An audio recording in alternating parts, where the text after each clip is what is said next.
Salut à tous, la team, on se retrouve pour une nouvelle vidéo dans laquelle on va s'intéresser à l'actualité footballistique tout simplement et du mercato. On va s'intéresser à 3 milieux défensifs que je trouve très intéressants. Alors Caicedo, ça sera pour une autre vidéo, même si j'ai fait une vidéo déjà qui traite de son cas il y a quelques temps. Mais on va s'intéresser aujourd'hui à Wataru Endo, à Alan Varela et évidemment à Romeo Lavia. 3 milieux défensifs, 2 qui vont aller en première ligue et un qui s'est déjà engagé du côté du FC Porto. Donc voilà, donc avant que la vidéo commence, n'hésite pas à t'abonner, c'est très important, à partager la chaîne et à la liker. Ça fait avancer la chaîne d'une manière exceptionnelle, donc voilà, c'est très important. Et puis allez, voilà, une nouvelle vidéo, c'est parti.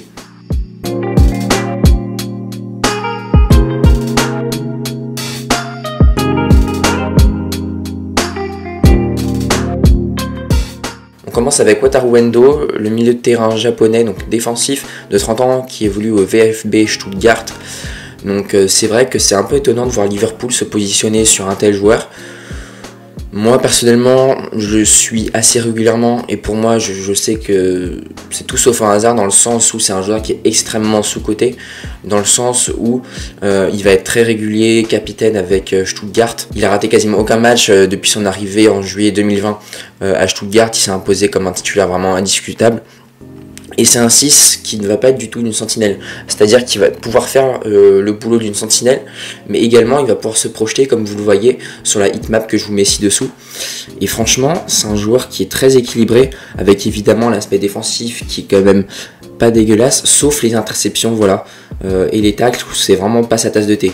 C'est là où je vais mettre quelques réticences, parce que est-ce que ça va pas être trop haut d'un coup pour Liverpool, qui a déjà pas mal de milieux offensifs, hein. Ils ont Sbolozai et McAllister, ils ont dû faire jouer Gakpo en numéro 8 là face à Chelsea. Donc ils ont vraiment dû bricoler avec une équipe ultra offensive.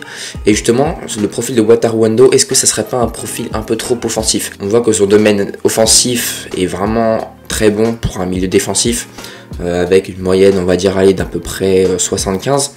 Et c'est vrai que c'est plutôt un créateur, c'est un peu un 6 à la Bruno Guimaraes, pour ceux qui connaissent le joueur. C'est un joueur qui va essayer de casser les lignes par la passe, mais dans les interceptions, qui va pas être non plus le meilleur de sa catégorie. La heatmap, pareil, voilà, elle est vraiment représentative du joueur, c'est-à-dire qu'il va se présenter dans la surface à de nombreuses reprises, il va avoir une bonne frappe, des bonnes qualités de finisseur, mais voilà, lorsqu'on va lui demander des interceptions et vraiment son boulot, quoi, il va pas le faire d'une si belle manière, et c'est peut-être là où je mets un peu quelques doutes, donc voilà, attention. Encore une fois, là je vous mets 2-3 stats de sa saison dernière. Donc 59% de duels défensifs gagnés, donc c'est quand même pas mal, 46 occasions créées, ce qui est quand même vraiment pas mal pour un milieu défensif, et aucune erreur ne menant à un but encaissé par son équipe. Donc c'est vraiment des belles stats quand même. Malgré tout, ça reste un profil assez offensif, donc j'ai mis quand même quelques doutes. Attention là-dessus. Ce que je vous propose, c'est de s'intéresser maintenant à Romeo Lavia. Romeo Lavia, il était titulaire indiscutable cette année du côté de Southampton, club dans lequel il est arrivé cet été, donc en juillet je crois, si je ne dis pas de bêtises. Il est estimé à 32 millions d'euros sur Transfer Market, et on a un transfert qui va se finaliser autour des 64 millions d'euros. Et comme vous en avez l'habitude avec Chelsea maintenant, ça va être un long contrat, donc à long terme. Donc ça m'étonnerait pas qu'on soit vers les années 2030-2031, comme on l'a eu avec Moïse Caicedo. Et donc là, je trouve que c'est un transfert qui est bien plus réfléchi, dans le sens où au milieu de terrain, ils vont avoir Enzo Fernandez. Enzo Fernandez, il est qualifié comme un milieu central, voire milieu offensif, mais qui peut également faire les tâches d'un milieu défensif. C'est vraiment un joueur qui est très complet, mais qui va avoir un peu plus une touche plus prononcée pour la création, on va dire. Et là, tu vas acheter Moïse Caicedo et Romeo Lavia, qui sont vraiment deux purs 6, deux purs sentinelles. Et d'ailleurs, ça se voit dans les stats que je vous mets ci-dessous. Donc déjà, sa heatmap, on voit que voilà, il se projette pas mal. Il a quand même une assez bonne technique, on va le voir avec les stats de FBref. Mais c'est un joueur qui a vraiment une bonne heatmap pour un numéro 6, qui n'hésite pas à se projeter là aussi un peu comme Endo dans la surface de réparation, et ça je trouve c'est vraiment quelque chose qui est intéressant. Oui, il fait son boulot, mais il fait aussi un petit dépassement de fonction qui peut l'amener parfois à être décisif. Donc évidemment beaucoup moins que Wataru Endo, mais voilà, ça reste quand même pas mal. Il faut pas oublier également que Wataru Endo, lui, il joue en Bundesliga, et Romeo Lavia, lui, c'est l'année dernière, c'était en Premier League, qui plus est avec une équipe qui jouait le maintien. Donc voilà, d'ailleurs qui a été relégué malheureusement pour les les Saints, mais voilà, de bonnes stats en tout cas pour Romeo Lavia. Donc ce que je vous propose, c'est de vous mettre tout de suite sous les yeux les stats de FBref. Donc les stats de FBref, évidemment, bon bah voilà, c'est pas un joueur qui va être ultra offensif, il va savoir parfois être un peu dans la surface de réparation, mais voilà, ça va pas être sa tasse de thé évidemment. Milieu défensif, un vrai sentinelle, balle contrée il est excellent, interception c'est pas dégueu, attention il joue encore une fois en première ligue, donc c'est des stats à relativiser par rapport à Wataru Endo, qui était vraiment très polyvalent et qui avait pas vraiment de points faibles si ce n'est les interceptions et les dégagements. Au passage, Wataru Endo il était excellent dans tout ce qui était duel et domaine aérien. Encore une fois, là pour Romeo Lavia, on voit vraiment que c'est un pur numéro 6, hein, c'est pas un joueur qui fait avancer le jeu. En revanche, dans tout ce qui est dribble réussi, bah c'est quand même pas mal, hein. Il est à 75, ce qui est vraiment top. Et franchement, à seulement 19 ans, c'est vraiment top. Il est déjà international belge, donc je pense que pour Chelsea, c'est vraiment top. Après, attention à ne pas trop empiler les milieux défensifs. C'est vrai que pour moi, si on parle un peu plus de Chelsea en détail, Nicolas Jackson, c'est peut-être pas forcément le 9 que tu attends pour un club comme Chelsea. Après, à voir, hein, ça se trouve, ça va être une belle surprise. Moi, pour l'instant, j'aurais été plutôt chercher un 9. Mais voilà, après, bon, moi, je ne suis pas directeur sportif de Chelsea. Voilà, attention à ne pas trop empiler les milieux de terrain, notamment défensifs. Donc voilà, je pense que Chelsea ont les moyens de recruter n'importe quel joueur. Donc voilà, je pense que c'est pas plus trop dramatique, mais voilà, attention quand même. Et enfin, le dernier joueur que je vais vous présenter, c'est évidemment Alan Varela. Donc pour ceux qui suivent le championnat sud-américain et plus précisément argentin, c'est un joueur que vous connaissez forcément, et là on va vraiment être dans la pure sentinelle. On va le voir notamment avec Saitmap qui est vraiment plus axé défensive. Il se projette vraiment beaucoup moins dans la surface de réparation.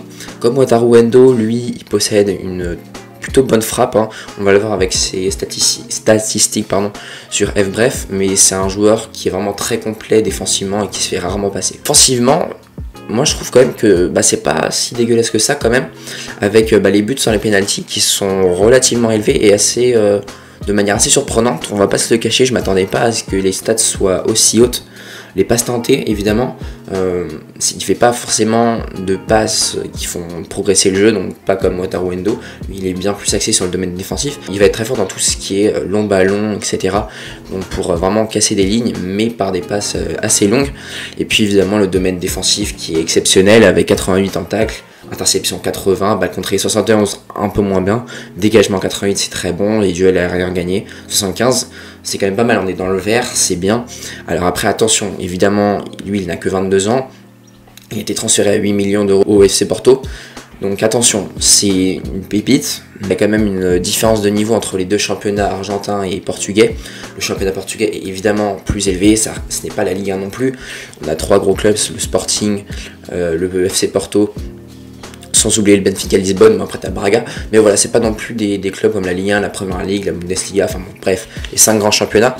Mais attention, voilà, je pense que c'est une belle étape pour sa carrière, et surtout le prix du transfert, 8 millions d'euros, c'est vraiment un braquage pour un joueur qui était quand même l'une des références et qui était vraiment pisté, je crois, par le Barça aussi, si je ne dis pas de bêtises. Mais voilà, 8 millions d'euros de prix d'achat, pour une valeur marchande, je crois qu'il y a 9 millions d'euros, et il avait un contrat qui courait encore, je crois, jusqu'en 2025-2026, donc c'est plutôt très bien acheté et mal vendu pour le coup pour les Boca Juniors.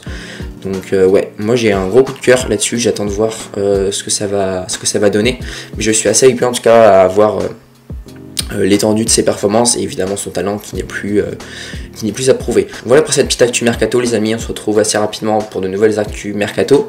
J'espère que la vidéo vous aura plu, si c'est le cas, évidemment le petit pouce bleu, le partage, évidemment l'abonnement, et puis moi je vous dis à très bientôt. Allez, à plus les amis, ciao.